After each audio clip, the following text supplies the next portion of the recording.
2 मे 2026 रोजी यात FIR दाखल झाला आणि तात्काळ आरोपीला अटक करण्यात आली। यामध्ये केवळ 14 दिवसांमध्ये 16 मे 2026 ला पोलिसांनी आरोपपत्र दाखल केलं। त्यानंतर 28 मे 2026 रोजी माननीय न्यायालयासमोर आरोप निश्चिती झाली।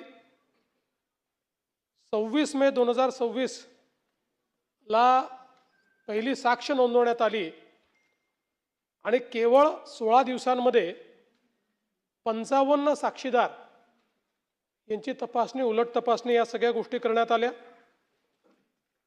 त्यानंतर 25 जून 2026 रोजी सदर आरोपीला त्या ठिकाणी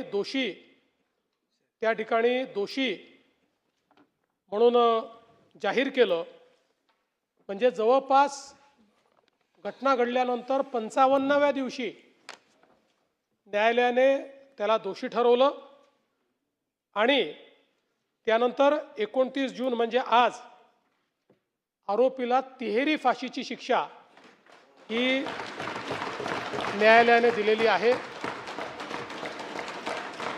केवळ 29 दिवसामध्ये 55 साक्षीदार तपासून सर्व प्रक्रिया पूर्ण होऊन या ठिकाणी ही फाशीची शिक्षा झाली आहे। या निमित्ताने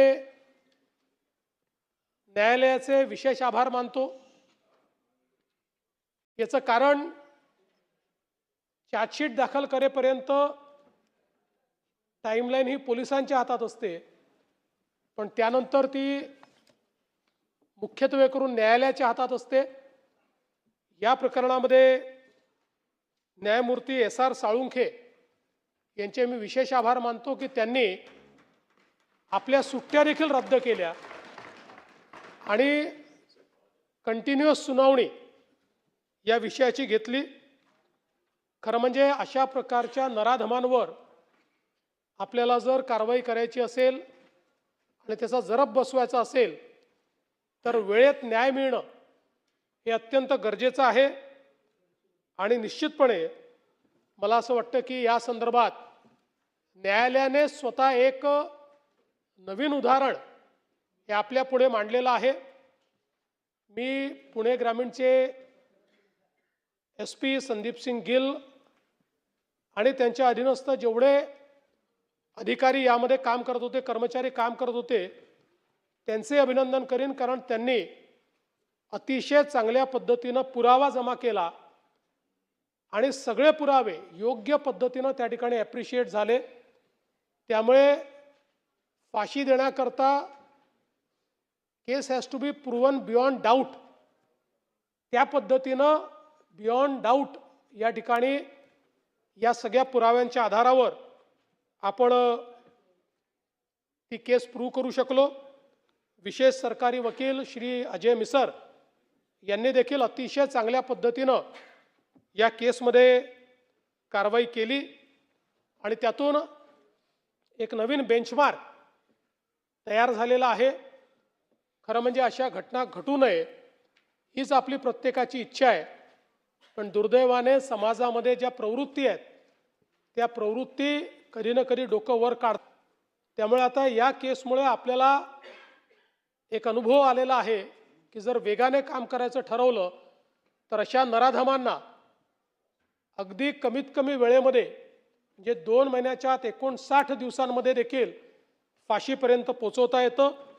आणि म्हणून मी न्यायालय, प्रॉसिक्युशन, आपले वकील, आपले पोलीस या सगळ्यांचं अभिनंदन करतो आणि जे पीडित आहेत त्या पीडितांचे जे काही पालक आहेत, छोटीशी मुलगी होती पण त्यांच्या पालकांचं दुःख जर आपण कमी करू शकत नाही, पण निश्चितपणे त्यांनाही या गोष्टीचं समाधान असेल की अशा प्रकारच्या नराधमाला तिहेरी फाशीची शिक्षा ही न्यायालयाने या ठिकाणी दिलेली आहे आणि पुढेही अशाच पद्धतीनं वेगानं काम करण्याचा प्रयत्न आपण या ठिकाणी करणार आहोत। चला, निवेदनावरती बोलणं उचित नाही। आभार हे बोलण्यातनच होतं ना, ते बोलणं शक्य नाही निवेदनावर. चला पुढे कोणाचं नाव? आता नानाभाऊ तुमचंच नाव असल्यामुळे तुम्ही काय बोलावर त्याच्यावर काय नियंत्रण नाही. अध्यक्ष महाराज, मी माननीय मुख्यमंत्री, कारण की त्यांच्याकडे गृह खातं आहे, त्यांनी या केसमध्ये ज्या पद्धतीचं लक्ष घातलं, फास्ट ट्रॅक कोर्टामध्ये प्रकरण गेलं, पोलिसांना त्या पद्धतीचं कामाला लावलं आणि त्यामुळेच माननीय न्यायालयाने जो आज निर्णय दिला तिहेरी फाशीचा, त्याचं मी मनापासून स्वागत करतो, न्यायालयाचंही स्वागत करतो, तुमचंही स्वागत करतो. पण राज्यामध्ये या पद्धतीच्या अनेक घटना घडलेल्या आहेत. या सगळ्या घटनांमध्ये सुद्धा याच पद्धतीनं कारवाई व्हावी ही अपेक्षा आमची आहे. ठीक, चला. अध्यक्ष महाराज, मी पुरवणी मागण्यावर चर्चा करायला या ठिकाणी उभा आहे. अध्यक्ष महाराज, मी वेळ न गमावता मी अध्यक्ष महाराज कृषी, पशुसंवर्धन, दुग्ध व्यवसाय विकास, मत्स्य व्यवसाय विभाग, सार्वजनिक आरोग्य विभाग आणि महिला बालकल्याण विभाग या तिन्ही विभागावर थोडी माहिती या ठिकाणी मी मांडेल. अध्यक्ष महाराज, आम्ही सगळेजण या सभागृहात येतो आणि सगळेच आम्ही सांगतो की आम्ही शेतकऱ्याचे प्रतिनिधी आहोत आणि शेतकऱ्याचे मुलं आहोत. पण यानंतर पुढच्या बातमीकडे आपण वळूयात. नसरापूरच्या नराधमाला अखेर कोर्टाने मरेपर्यंत फाशीची शिक्षा सुनावलेली आहे. पुणे जिल्ह्यातील नसरापूर येथे 3.5 वर्षांच्या मुलीवर अत्याचार करून तिचा निर्दयीपणे खून करणाऱ्या या नराधमाला आता अखेर फाशीची शिक्षा सुनावण्यात आली आहे. आज झालेल्या सुनावणीमध्ये कोर्टाने हा महत्त्वाचा निकाल दिला. नराधम आरोपीला फाशीची शिक्षा दिल्याने पीडितेच्या कुटुंबियांना न्याय मिळालाय.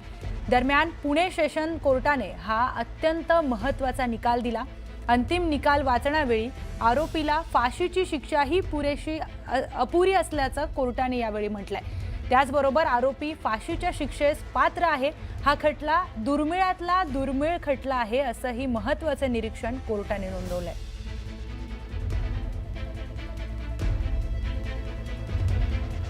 तर कोर्टात काय घडलेलं आहे ते आपण पाहूयात. हा गुन्हा रेअरेस्ट ऑफ रेअर आहे असं कोर्टाने म्हटलेलं आहे. म्हणजे दुर्मिळातला दुर्मिळ हा गुन्हा आहे असं कोर्टाने म्हटलेलं आहे. त्यानंतर हा गुन्हा मृत्यूदंड देण्यास पात्र ठरतोय.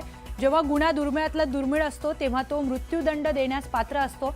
या प्रकरणामध्ये आरोपीच्या विरोधात सबळ पुरावे हे होते आणि आरोपीला गुन्ह्याचा पश्चाताप वाटत नाही असं निरीक्षण कोर्टाने नोंदवलंय. आरोपीनं 3 वर्षांच्या मुलीसोबत निर्दयी कृत्य केलेलं आहे आणि आरोपीला दया दाखवावी असं एकही कारण नाहीये. आरोपीला फाशीची शिक्षा ही अपुरी आहे. आरोपी फाशीच्या शिक्षेचा पात्र आहे. आरोपीला मरेपर्यंत फाशीची शिक्षा देण्यात यावी असं कोर्टाने म्हटलेलं आहे.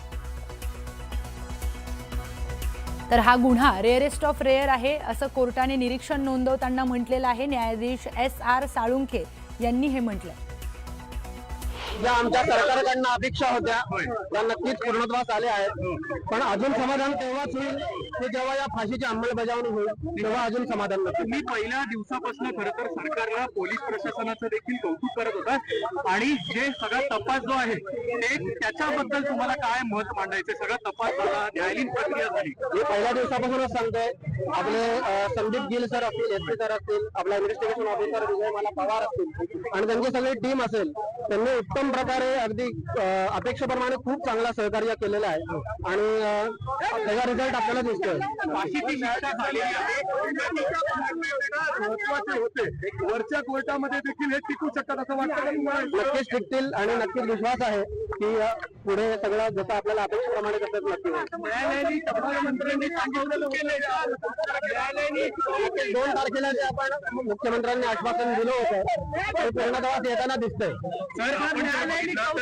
तपासाचं कमी कालावधीत तपास पूर्ण केलेला आहे. कशा पद्धतीने बघते मुद्दे मांडले, म्हणजे एवढे महत्वाचे मुद्दे होते की त्याचा वयाचा विचार देखील त्या ठिकाणी केला गेला नाही. नक्कीच केला गेला नाही. सरकारने उलट असं सांगितलं की हे वय खरं लज्जास्पद आहे की ते या वयात तो हे करतोय त्यामुळे सुधारण्याच्या पलीकडे आहे आणि हे सरकारचा एकदम स्वागतार्ह निर्णय आहे. त्याबद्दल आम्ही नक्कीच समाधानी आहोत. महिला मुली सुरक्षित म्हणजे असण्यासाठी हा निर्णय खूप महत्वाचा होता. नक्कीच एक इतिहास घडला आहे आणि याचा खूप समाजाला फायदा होईल आणि नक्कीच मी अशी अपेक्षा करतो की आपल्या महिला सुरक्षित आपल्या या निर्णयातून राहतील.